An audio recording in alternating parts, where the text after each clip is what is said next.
Ujjwala P Manjrekar चॅनलवर तुमचे मनपूर्वक स्वागत। आज आपण उपवासाची थाळी खमंग, चविष्ट, झणझणीत, झटपट कशी करायची ते पाहणार आहोत। त्यासाठी व्हिडिओ शेवटपर्यंत पहा। आवडले तर कमेंट, लाईक, शेअर, सबस्क्राईब नक्की करा। चला तर आता सुरू करूया। त्यासाठी मी 6-7 उकडलेले बटाटे घेतलेत आणि ते कुस्करायला सुरुवात केली। बटाटे कुस्करून त्याचा लगदा करायचा नाही। बटाटे कुस्करताना त्यात थोड्या थोड्या फोडी देखील राहतील याची काळजी घ्यायची। थोड्या फोडी आणि थोडे कुस्करलेले बटाटे असे हे संमिश्र मिश्रण आपल्याला मिळेल। मी या कुस्करलेल्या बटाट्यांमध्ये सुकवलेली कोथिंबीर घातली। तुम्ही ओली कोथिंबीर देखील बारीक चिरून घालू शकता। त्यानंतर बारीक केलेले दाण्याचे 2 चमचे कूट घातले व व्यवस्थित ढवळले।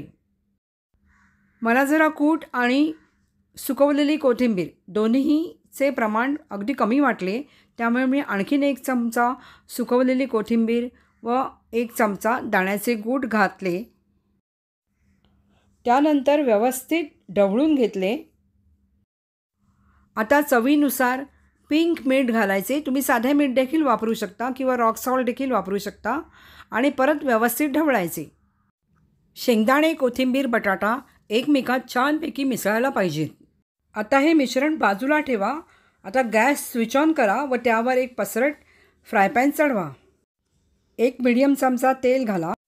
तेलाचा गरमपणा फ्रायपॅनवरती हात धरून चेक करा। त्यानंतर त्यात 1 चमचा जिरे घाला। जिरे गरम तेलामध्ये व्यवस्थित ढवळा। त्यानंतर लांबट उभ्या कापलेल्या मिरच्या देखील तेलात घाला व व्यवस्थित परतून घ्या। तुमच्या तिखटाच्या आवडीप्रमाणे मिरच्या तुम्ही घाला। मला जरा तिखट जास्तच आवडते, त्यामुळे मी थोड्या जास्त मिरच्या घातल्या आहेत। आपण कोथिंबीर, बटाटे आणि शेंगदाण्याचे जे मिश्रण करून ठेवलेले ते देखील आता घाला। व्यवस्थित ढवळा जेणेकरून मिरच्या, जिरे आणि तेल सर्व बटाट्यांना व्यवस्थित लागेल। बटाट्यासकट सर्व घटक पदार्थ एकमेकांमध्ये छानपैकी सरमिसळ व्हायला पाहिजे आणि ते ढवळण्यानेच होते। उपवासाच्या बटाट्याचा भाजीचा छानपैकी सुगंध पसरतो, म्हणजे समजायचे आपली भाजी रेडी। फ्रायपॅन गॅसवरनं खाली उतरवा आणि फ्रायपॅनमधली ही बटाट्याची उपवासाची भाजी एका बाउलमध्ये, पहा बरं मी कशी काढते आहे तशी काढून घ्या। ही भाजी उपवासाची असल्याने मसाला, हळद न वापरता अगदी कमी तेलात जिरे, कोथिंबीर व शेंगदाण्याचे कूट घालून केली आहे, तरी देखील बघा कशी खमंग दिसत आहे। आता ही बाजूला ठेवून द्या। मी एक मोठी वाटी उप्पट भरून राजगिऱ्याचे पीठ घेतले व ते एका मोठ्या बाउलमध्ये ओतले। आता यात 2 छोटे चमचे तेल घातले व चवीनुसार मीठ घातले। त्यानंतर एका चमच्याने व्यवस्थित ढवळून घेतले, जेणेकरून सर्व मीठ आणि तेल पिठाच्या सर्व कणांना व्यवस्थित लागेल। आता मी चमच्याने थोडे थोडे पाणी घालून परत पीठ ढवळण्यास सुरुवात केली।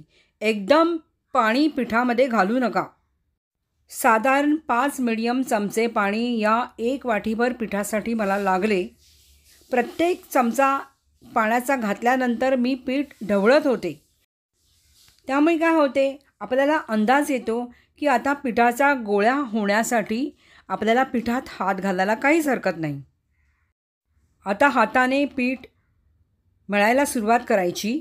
जरूर वाटल्यास थोडे थोडे पाणी घेऊन पिठाचा गोळा करायला सुरुवात करायची। आता हातावरतीच पाणी घेऊन ते थोडे थोडे पिठामध्ये घालून पिठाचा गोळा करायला सुरुवात करायची। हा पहा जसा मी करते आहे त्याप्रमाणे पिठाचा छानपैकी गोळा तयार होतो। भसाभसा पाणी ओतायचे नाहीत, मग पिठाचा गोळा करणे फार कठीण जाते। आता बाउलमधनं काढून पीठ पोळपाटावरती घ्या किंवा एका प्लेटवर घ्या। राजगिऱ्याचे पीठ असल्याकारणाने अगदी हळूवार हाताने मळायला सुरुवात करा। थोडे तेल व थोडे पाणी घेऊन पीठ मऊसूत मळून घ्या। आपण म्हणतो ना तेलाचा आणि पाण्याचा हात लावून पीठ मळायचा, तसेच करायचे। हे पहा असे थोडेसे तेल घ्यायचे, थोडेसे पाणी घ्यायचे आणि त्यानंतर पीठ हलक्या हाताने मळायचे. राजगिऱ्याचे पीठ जर व्यवस्थित मळले गेले नाहीत तर पुऱ्या तळताना फुटतात किंवा लाटताना देखील फुटतात. त्यामुळे व्यवस्थित मळणे अतिशय इम्पॉर्टंट आहे. एक सर्वात महत्त्वाची इथे टीप म्हणजे जे आपण बांधलेले पीठ असते ते असे वळकटीसारखे वळायचे आणि दोन्ही बाजूने ते फोल्ड करायचे. आपण फोल्ड करतेवेळी फोल्डच्या किंवा घडीच्या जागेवरती पीठ फुटता कामा नये. मी आता अशी वळकटी केली आहे. आता वळकटी एका बाजूने फोल्ड केली तर बघा फुटली नाही, ती मुलायमच राहिली. याचा अर्थ आपले मळलेले पीठ रेडी आहे. हे पीठ थोडा वेळ झाकून ठेवा. 10 मिनिटानंतर मळलेल्या पिठाच्या गोळ्याची वळकटी करायची आणि परत कन्फर्म करायचे की पीठ फुटत तर नाही ना, आणि नंतर त्याचे गोळे करायचे. प्रत्येक गोळा व्यवस्थित मळून घ्यायचा आणि हे सगळे गोळे पुऱ्या करण्यासाठी सज्ज ठेवायचे. हे पहा, प्रत्येक गोळा मी 2 तळहाताच्या मध्ये ठेवून व्यवस्थित मळून घेते आहे. पोलपाटाला लागलेले पीठ कालथ्याने काढून घ्या, कारण आपण त्याच ठिकाणी परत पुऱ्या लाटणार आहोत, त्यामुळे त्या चिकटण्याची शक्यता असते. प्रत्येक गोळ्यावरती थोडेसे तेल लावा आणि परत मळून घ्या आणि प्रत्येक गोळ्यावरती थोडे दोन्ही बाजूला पीठ लावून आता पुऱ्या लाटून घ्या. पुऱ्या आपण फार पातळ लाटायच्या नाही आणि फार जाड देखील ठेवायच्या नाहीत. हे पहा, एवढ्या पातळ आपण पुऱ्या लाटायच्या आहेत. लाटून झालेल्या पुऱ्या बाजूला ठेवा. प्रत्येक पुरीवर थोडे थोडे राजगिऱ्याचे पीठ देखील शिंपडा, म्हणजे पुऱ्या एकमेकांना चिकटणार नाहीत. प्रत्येक पुरी लाटताना आपण जशा गव्हाच्या पिठाच्या पुऱ्या लाटतो तेव्हा जो जोर लावतो तेवढा लावायचा नाही आहे. राजगिराच्या पिठाच्या पुऱ्या या अगदी हलक्या हाताने लाटायच्या आहेत, नाहीतर त्या लगेच फुटतात. लक्षात ठेवा, राजगिऱ्याचे पीठ मळताना देखील हलक्या हाताने मळायचे आणि पुरी लाटताना देखील हलक्या हाताने लाटायची, म्हणजे मग ती फुटत नाही. प्रत्येक पुरीवरती राजगिऱ्याचेच पीठ शिंपडायचे, म्हणजे त्या एकमेकांना चिकटणार नाहीत. अशा रीतीने पुऱ्या तळण्यासाठी आपण सज्ज करून ठेवायच्या. गॅसवरती मी ऑलरेडी कढई ठेवलेली, पुऱ्या लाटेपर्यंत तेल गरम होते. अगदी हलक्या हाताने पुरी तुटणार नाही याची दक्षता घेऊन पुरी उचलून हलक्या हाताने तेलात सोडा. हे पहा, अशी. आता तेलामध्ये झाऱ्याने ही पुरी खाली अशी गोल गोल फिरवत दाबा, म्हणजे छानपैकी फुलेल. त्यानंतर ती परतून घ्या. पहा बरं कशी पुरी टम्म फुगली आहे. आता ही टम्म फुगलेली पुरी एका प्लेटमध्ये काढून घ्या. राजगिऱ्याची पुरी उचलताना अगदी हलक्या हाताने, तसेच तेलात सोडताना देखील हलक्या हाताने सोडा, नाहीतर ती या दोन्ही ठिकाणी तुटण्याची अगदी तीव्र शक्यता असते. तसेच आपण जेव्हा तेलामध्ये पुरी फिरवतो खाली झाऱ्याने दाबून, त्यावेळी देखील जास्त प्रेशर द्यायचे नाही. अगदी हलक्या हाताने तेलामध्ये पुरी गोल गोल खाली दाबत दाबत फिरवायची, म्हणजे ती फुलते देखील आणि तुटत देखील नाही.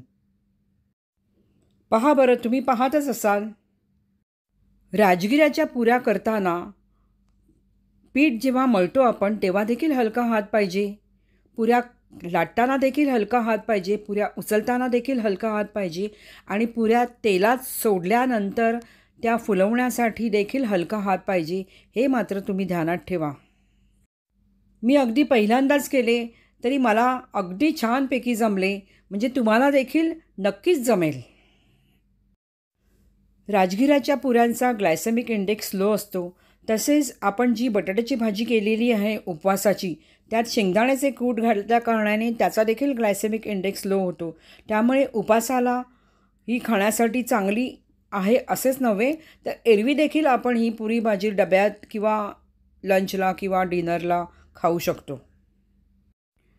एवढेच नव्हे, राजगिऱ्याची पुरी भाजी खाल्ल्यानंतर बराच वेळ भूक देखील लागत नाही.